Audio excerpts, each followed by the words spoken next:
Hey everyone, today's video is going to be part 2 of my little mini-series, The True Cost of Makeup. Now in the first video, we looked at just how little it costs to actually make our makeup. And in today's video, we're going to look at the big picture, the actual profit of the beauty industry and how it equates to, according to Forbes, $445 billion globally. One thing I really like to do when I'm trying to explain a concept is to give an example, something that either really happened or something that's a hypothetical that just kind of makes it easier to digest difficult information, or in this case, really big numbers. So the example that I'm going to have for this video is the story of Anastasia Beverly Hills and the 100,000 stolen palettes.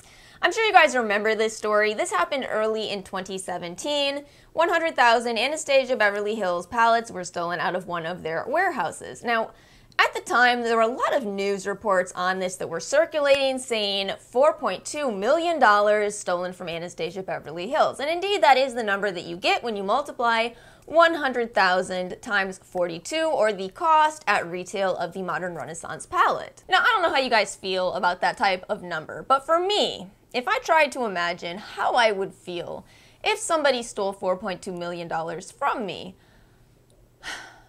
aside from the fact that I don't have anywhere near that kind of money, I still can't get past the idea of I would probably tell every person for the rest of my life that I ever met. I would send everyone to my GoFundMe, help me raise back my $4.2 million that someone stole.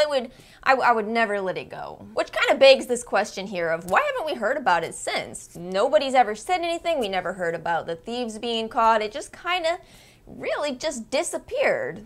And even if we take that 10 to 20% estimate from the last video of how much it actually costs to manufacture an item versus the profit off of it, even then it's $840,000 at 20%. So you'd think this would hit Anastasia Beverly Hills pretty hard.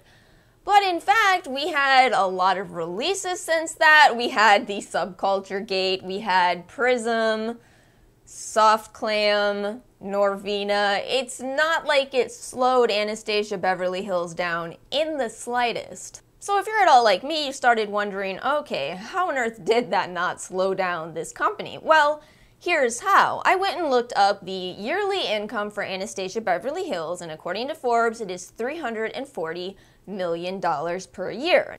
A $4.2 million theft for Anastasia Beverly Hills is only 1%. It's something that they barely noticed. Okay, at this point, at least some of you guys are thinking, wow, okay, so $4.2 million completely didn't affect Anastasia Beverly Hills because they made $340 million. Yeah, I get it, that's a big number, but also Anastasia Beverly Hills is kind of a big brand. Hold that thought and hold my beer. So I looked at a lot of statistics to try to really understand how much people are spending on cosmetics.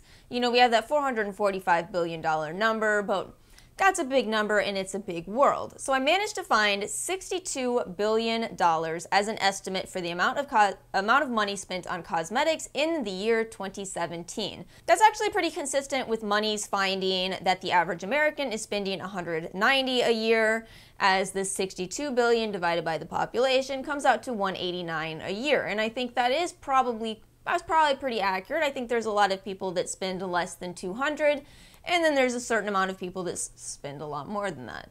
So we'll go ahead and take that $62 billion estimate and divide it by Anastasia Beverly Hills, $340 million a year, and that comes out to, less than 1% of the cosmetic sales in America, at least, went to Anastasia Beverly Hills. And while brands don't always report their annual revenue, I did manage to find a couple more statistics here. Since that Kylie article came out in Forbes, we know that she made $386 million in 2017. She did beat out Anastasia Beverly Hills. I blame that lack of a return policy. And then we've got Estee Lauder, who owns a lot of companies underneath them and brought in $11.82 billion. L'Oreal is still holding the #1 spot. They brought in $30 billion in 2017. Also worth noting, in my last video, a lot of you guys asked me if I'll be touching on advertising, and the answer is no, because I'm going to dedicate an entire video on it. It's too big of a topic to just lightly discuss, but I do want to mention one aspect of it while we're talking about these gigantic numbers. Now, Maybelline was one of the top spenders in the advertising category for 2017. They spent $283 million on advertising alone, which I think is interesting and kind of gives you an idea as to how big those drugstore profits are when you think about $283 million on advertising versus Anastasia's yearly revenue. And I'm so amazed at how the stars aligned for me to make this video, because one of my biggest concerns with this specific topic is that people aren't going to believe these numbers. One of the numbers that I was able to acquire is that beauty gurus are making up to $100,000 per video when they do a sponsored video. And, you know, again, I just didn't think that people would believe that. I can't actually tell you my source because they want to remain confidential. Enter Marlena in her wonderful video that she posted last night. I feel like this video has a lot more credibility. Thank you, Makeup Geek. And, you know, I think that $60,000 number may seem so giant, but it's actually quite common. And here's the thing you have to understand. The beauty gurus who are accepting the $60,000 payment for one video are aware of everything I'm sharing with you in this video. And you know, like I just said, Maybelline's $283 million on advertising can pay a total of 4,716 beauty gurus $60 grand each.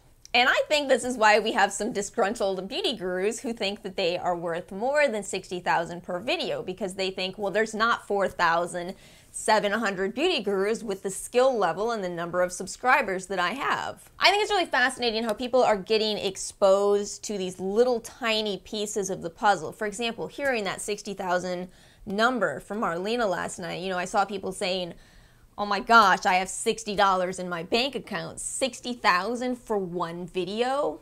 But ultimately, it's just such a tiny, tiny piece of how globally huge this beauty industry is. So thank you so much for watching this video. I will be addressing advertising and marketing soon, and I might do a little more in-depth on beauty gurus, although I'm not sure how much I want to explore that world right now. It's kind of messy right now, gosh. Thank you so much for watching, and please remember to like and subscribe, and I'll see you guys next time. Peace out, YouTube.